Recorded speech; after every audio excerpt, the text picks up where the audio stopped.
Australian Ama Dablam expedition team in K2 today, and we're trying on the last platoon of Spantic.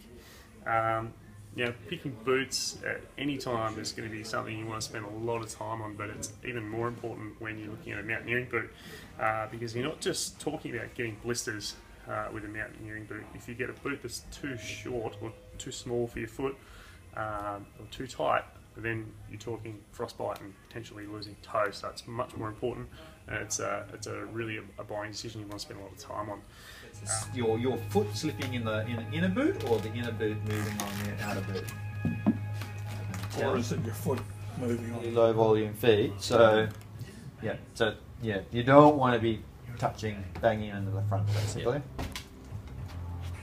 No, like I said, if you've got a skinny foot, you may want to put volume reducers in there, either by putting another insole in to make it thicker underneath. It's about as realistic as it's going to get. In K2 in Brisbane.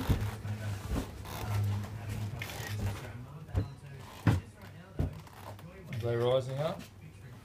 How do they feel? Really. I could probably sink my heel in a little bit more and tighten them up. But the single lace system is really good. I like that. And I like on the lacing system where you can just pull down and lock it off. So, I mean, from my experience, the less you're mucking around with boots, the better. Another reason why we like these boots is because they've got a nice little inner. So we actually pull the whole inner out. You can actually just kick around in the tent or at base camp, maybe in the base camp tent, just in these boots, and they're pretty comfortable just wearing those inners. So we're doing a bit of shopping for ice axes as well, and this is the axe I already have, and it's the axe that I used on aspiring last year.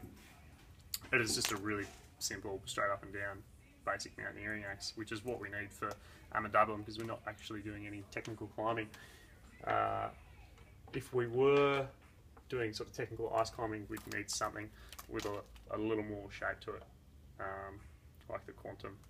But I mean, most of Himalayan mountaineering is these days, for better or for worse, pretty much walking on fixed rope with the assistance of an axe. So we're going to be using this as essentially a walking axe, but obviously it needs to be a really good strong axe for self-arresting and chipping out a bit of ice occasionally. But that's all we need essentially, is just a really straight 66 centimetre Groovelle axe.